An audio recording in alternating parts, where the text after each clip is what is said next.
Hello everyone, स्वागत है आप सभी का एक और वीडियो में जिसमें हम बात करने वाले हैं इकोनॉमिक्स के पेपर फर्स्ट के बारे में। ये फर्स्ट ईयर का है, ठीक है। टाइटल एक बार आप लोग पढ़ लिया करो क्योंकि आपको कन्फ्यूज़न होता है कि सेकेंड ईयर का है या फर्स्ट ईयर का, जबकि टाइटल में साफ साफ लिखा रहता है बीए पार्ट 1 और बीए पार्ट 2। तो प्लीज़ उसको देख लिया करो यार, एकदम सामने ही रहता है। तो बार बार वही कमेंट करते हो ये तो सेकेंड ईयर का नहीं है, ये फर्स्ट ईयर का नहीं है, सीधे सीधे लिखा रहता है वो, लेकिन ऐसे ऐसे कमेंट्स करते हो कि क्या ही बताएं। तो इकोनॉमिक्स का अगर हम बात करें तो यहाँ पे देखिए आपको 6 जो क्वेश्चन रहते हैं वो एमसीक्यू टाइप के क्वेश्चन रहते हैं।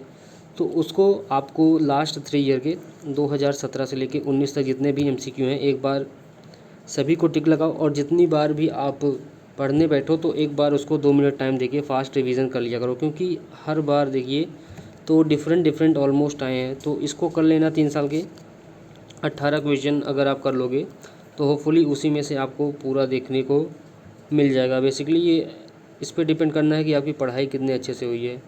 अगर आपने पढ़ा है अच्छे से तो आपको इसमें बिल्कुल भी प्रॉब्लम नहीं होगी, लेकिन अगर नहीं पढ़ा है तो अभी के लिए सिर्फ 3 साल का जितना भी है उसको एक बार आप लोग अच्छे से कवर करिएगा। 2017, 18 और 19 18 क्वेश्चन रहेंगे जिसमें आपको लग हार्डली 2 से 3 मिनट लगेगा एक बार रिवीजन करने में, तो उसको अच्छे से रिवीजन कर लेना। और उसी में आप यहाँ पे देखोगे जो यूनिट 1 में ही बी करके क्वेश्चन आपसे पूछता है। यहाँ पे 2017 का मैं आपको दिखा रहा हूँ। 2017 में देखो कौन कौन से क्वेश्चन है। Consumer surplus, rich lines, shut down point and quasi rent. और उसी के बाद अगर आप यही चीज़ 2018 वाले में देखोगे तो पूरी चीज़ें ऑलमोस्ट चेंज है। यहाँ पे strong and weak ordering, production function, perfect competition and concept of rent. और 2019 का मैं आपको दिखाऊं तो वहाँ भी पूरी तरीके से सभी कुछ अलग ही पूछा है। यहाँ पे देखिए indifference curve, consumption function, monopoly, concept of profit. तो ऑलमोस्ट एक आध क्वेश्चन को अगर छोड़ दें तो तीनों साल आपका पूरा ही पूरा डिफरेंट आया है। तो इसमें गेस करना बहुत ही मुश्किल हो रहा है। और आपको जो ये आंसर लिखना रहेगा 75 टू 100 वर्ड्स में लिखना रहेगा, जो कि एक पेज में ईजिली आपका आ जाएगा। तो इसका जो आंसर है आपको एक पेज से ज़्यादा इसमें नहीं लिखना है, लेकिन आपको एक काम करना होगा। यहाँ पे जितने भी 12 हैं, ठीक है, उसको तो पढ़ना ही है, लेकिन मैं आपको 4 बता दूंगा कि कौन कौन से आप पढ़ लो। लेकिन प्लीज़ इस पर बिलीव मत करना, जो ये मैं इसमें बी सेक्शन में से यूनिट 1 के सेक्शन बी में से जो बताऊंगा उसको एक बार पूरा कवर कर लेना, ताकि आप सेफ़ रहो कुछ भी आपसे पूछे। बाकी लॉन्ग क्वेश्चन मैं आपको बता दूंगा, जो बता रहा हूँ उसको पढ़ लेना। साथ ही साथ आप अपने से तो कुछ ना कुछ पढ़ाई होगी क्योंकि आपका एग्ज़ाम है। एंड एक बार प्लीज़ आप लोग अपना सिलेबस भी मैच कर लेना। हो सकता है मैं कुछ आपको सिलेबस के बाहर से बता दूं, क्योंकि मुझे सिलेबस आपका नहीं पता है, एंड उस सिलेबस देखने में भी काफ़ी टाइम जाएगा तो वीडियो काफ़ी लेट हो जाएगा। यूनिट 2 से 5 तक आपको 2 क्वेश्चन रहेंगे, दो एक यूनिट में। यूनिट 2, यूनिट 3, 4 एंड 5 में 2 क्वेश्चन आपके रहेंगे, जिसमें से आपको एक का ही आंसर देना पड़ेगा, जैसा कि सभी में होता है यूजुअली। तो वो 8 क्वेश्चन कौन से होंगे, 8 नहीं तो 6 या 7 क्वेश्चन मैं आपको बता दूंगा, उसको ज़रूर प्रिपेयर कर लेना। एंड साथ ही एमसीक्यू लास्ट 3 ईयर का प्रिपेयर कर लो। तो जो आपका सेक्शन बी में से होगा, यूनिट 1 के सेक्शन बी में से कौन कौन से इंपॉर्टेंट क्वेश्चन होंगे इसकी बात हम कर लेते हैं यहाँ पे। तो सबसे पहले जो इंपॉर्टेंट क्वेश्चन यहाँ से आपका रहने वाला है वो रहेगा कंज्यूमर सरप्लस से। एक बार आप कंज्यूमर सरप्लस वाला ज़रूर पढ़ लेना। उसके बाद अगर हम बात करें तो यहाँ पे 2018 में आप देखोगे, एक बार आप लोग अपनी अनसॉल्व खोल लीजिए, क्योंकि यहाँ पे थोड़ा क्लियर कम लिखा हुआ है तो आपको मैचिंग में आसानी होगी। उसके बाद यहाँ पे अगर हम बात करें तो जो आपका यहाँ पे प्रोडक्शन फंक्शन है एंड कॉन्सेप्ट ऑफ रेंट, ये दोनों यहाँ से आप प्रिपेयर कर लीजिए। एंड उसके बाद कॉन्सेप्ट ऑफ प्रॉफिट, एंड यही पढ़ो कॉन्सेप्ट ऑफ प्रॉफिट। लेकिन एक बार यार पूरा कवर कर लेना, क्योंकि लॉन्ग में भी आपसे ये जो 3 आप देख रहे हो, indifference curve, consumption of function, monopoly, ये आपको लॉन्ग में भी तीनों देखने को मिलेंगे। तो एक बार पूरा अच्छे से प्रिपेयर कर लेना, क्योंकि देखो शॉर्ट नोट के तरीके से याद करना, क्योंकि आपको सिर्फ एक पेज में ही लिखना रहेगा। एक पेज से भी कम लिखोगे तो चल जाएगा, लेकिन 75 वर्ड्स अपना देख लेना कितने में आपका आ जा रहा है। तो ट्राई करना 80 टू 100 वर्ड्स में आपका वो वाला आंसर हो। तो अब बात करते हैं लॉन्ग आंसर की, कि कौन कौन से आपके लिए जो यूनिट 2 से यूनिट 5 तक पूछेंगे उनमें से कौन कौन सा आपके लिए इम्पोर्टेंट हो सकता है। तो सबसे पहला जो आपका इम्पोर्टेंट होगा यहाँ पे वो रहेगा explain consumers equilibrium with the help of indifference. ये वाला मैच कर लेना क्योंकि यहाँ पे थोड़ा सा कटा हुआ है। एंड उसके बाद जो नेक्स्ट क्वेश्चन रहेगा वो आपका रहेगा यहाँ पे आप देखो तो व्हाट इज़ अपॉर्चुनिटी कॉस्ट। ये सबसे इम्पोर्टेंट क्वेश्चन है आपका, ये वाला तो बिल्कुल भी नहीं छोड़ना है। ऑलमोस्ट हर बार ये क्वेश्चन पूछा हुआ है, तो इसको यहाँ पे कट कर दिया तो उसको गलत मत समझना। ये वाला आपको किसी भी हाल में करना है। वो क्वेश्चन आप पूरा देख लो जो भी लिखा है।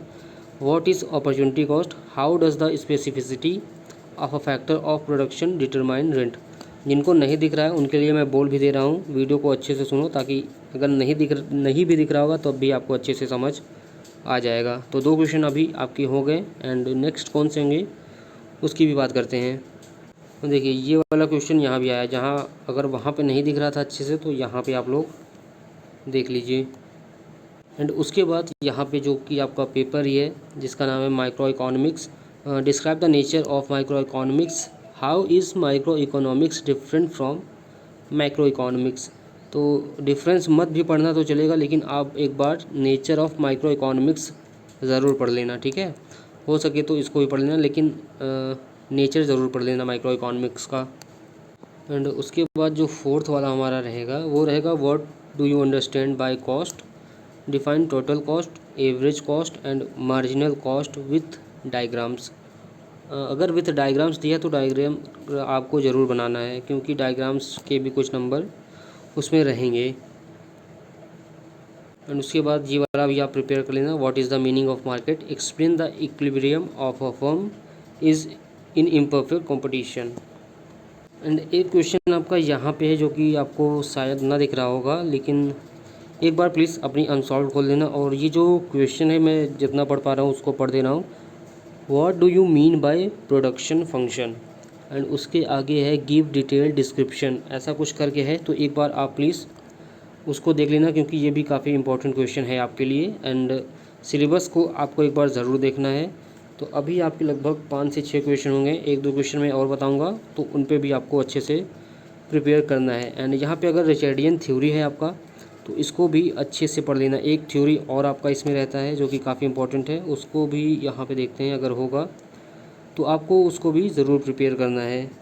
यहाँ पे रिज लाइंस का तो आपको ऑलरेडी बता दिया। जो आपको शॉर्ट वाला बताया हूँ उसको ऐसा पढ़ना कि अगर इन केस वो लॉन्ग में भी आ जाए तो आपको उसको अच्छे से करना है। उसके बाद यहाँ पे एक क्वेश्चन और देखो आप, what is discriminating monopoly, how is a monopolist able to discriminate in prices. तो एक बार इसका भी आप लोग अच्छे से देख लो। यही क्वेश्चन आपसे थोड़ा एक डिफ्रेंशिएट करके पूछ लेगा, explain main feature of monopolist, ठीक है। तो इसको दोनों तरीक़ों से पढ़ लेना, एक दूसरे से इंटर रिलेटेड है ये। तो 7 क्वेश्चन आपके हो गए। एक क्वेश्चन मैं और आपको बता रहा हूँ जो कि आपके लिए काफ़ी इंपॉर्टेंट रहेगा। वो रहेगा यहाँ पे आप देख सकते हो, what is the meaning of interest, explain the classical theory of interest. तो 8 क्वेश्चन ये अपना प्रिपेयर करो और अपने से भी जो आपको लगे इम्पॉर्टेंट है उसको भी पढ़ लेना। हो सकता है इस बार कर वाला भी आपसे पूछने को मिल जाए, तो एक बार उस पर भी फोकस ज़रूर करिएगा। एंड जो दूसरी थ्योरी है वो है नाइट्स थ्योरी, ठीक है। यहाँ पे लास्ट में आप देख सकते हो nights theory of profit.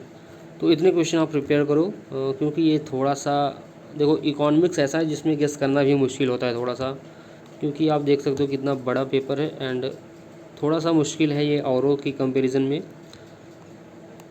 Guess करने के लिए। तो जितने क्वेश्चन मैंने आपको बताया उसको आप अच्छे से प्रिपेयर करो और साथ ही साथ जितनी भी थ्योरीज़ हैं उन पे भी एक बार आप फोकस ज़रूर कर लेना। एंड इसमें आपके 3 पेपर होते हैं, अगर एक पेपर इनकेस ख़राब ही होता है तो आप ट्राई करना कि आपका दूसरा तीसरा पेपर अच्छे हो, क्योंकि यहाँ पे आपको पास होने के लिए 50 नंबर की ज़रूरत रहेगी। तीनों पेपर का मिला के 150 नंबर का आपका होगा पेपर, तो आपको तीनों में मिला के 50 नंबर की रिक्वायरमेंट रहेगी पास होने के लिए। तो अगर आपका एक आध पेपर ख़राब भी होता है तो ट्राई करना जो आपके 2 पेपर हैं उनमें आप कवर करना चाहो, तो अगर आप पास होगे तो बाद में आपको मौका मिलेगा कि इम्प्रूवमेंट डाल सकोगे, ठीक है। अभी के लिए आप इतना प्रिपेयर करिए, आगे की बात तो होती रहेंगी जो जैसा भी होगा।